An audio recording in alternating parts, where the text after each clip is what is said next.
start with a statement about tonight's win over Sacred Heart, first round WNIT. Yeah, really exciting how we started the game, and to be able to get a win in the postseason is huge for us. It's huge for where we're at in terms of our culture and our program. So really excited about how we started today. I think there's things obviously we can get better, and we got some rust off.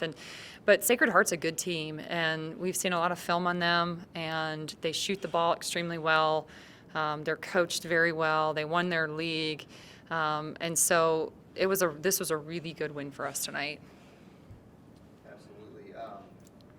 You guys probably didn't finish the postseason the way you guys probably had hoped to. How did you guys maybe mentally regroup and come back together and then figure out how to come away with a win this way?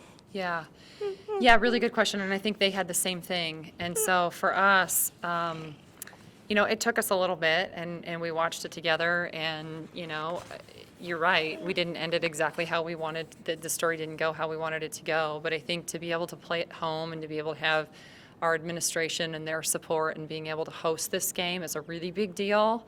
So that in itself gets you a little bit motivated and fired up. You look at all the basketball going around town right now and how all the excitement just in Des Moines in terms of basketball. How could you not be ready to play tonight? And so this team is not done playing together. They love playing together. I mean, you can see that with everyone on our team, not only in the scoring column, but in the assist column. I think that's really important for what we do.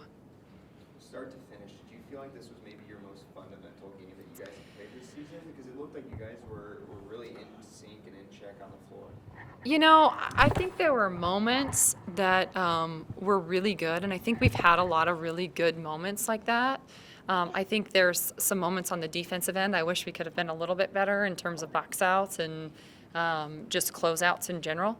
But I do think that it was a fun game. It was a fun game to play, and I do think that we got better tonight. And a lot of the times, this late in the season, you're just kind of showcasing, but this team got better.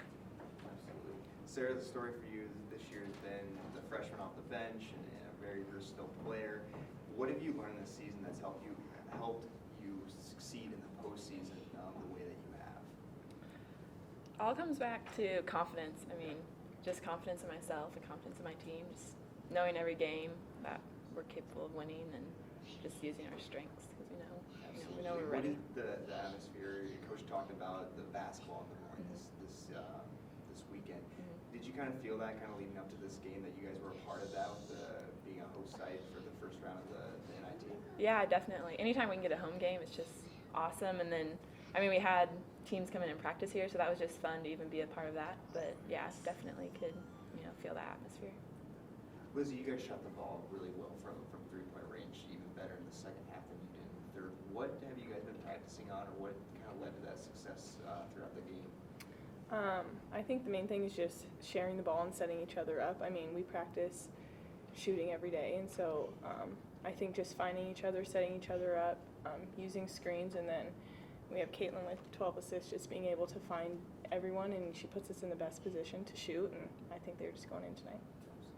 You guys had the KU pep band here. That was kind of a special moment. What did you how did that feel to have a band like that kind of there in place of your guys' band that you guys usually have? Well, we love our band, so don't get me wrong.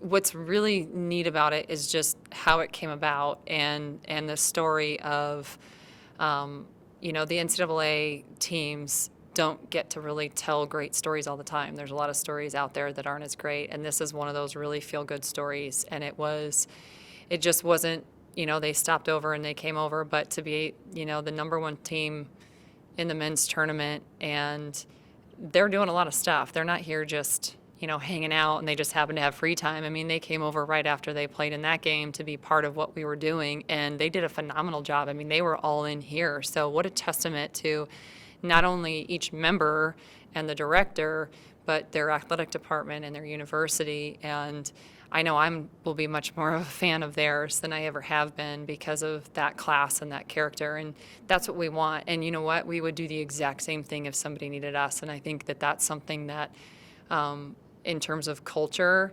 that's what we do and that's who we are. What was that like for you guys as players? Sarah, I'll start with you. Yeah, I loved it. It was just it just totally added to just the great feel of the game, and they were really into it, and it was just fun. Like, look over there, and they all have like our big like heads, and they were just like cheering the whole time. So just to see them that into it was just great. Yeah, just what Sarah said, and they added to our crowd and made some noise, and they were really into it, so it was really fun. In case you wanted to know, we play you and I on Saturday for the third time. And then is that here? No, at you and I. Okay, perfect. Yep. That's it for me. Okay. Thank you guys Thank so you. much. Appreciate it. Thank you. Appreciate you coming over. Yeah, absolutely.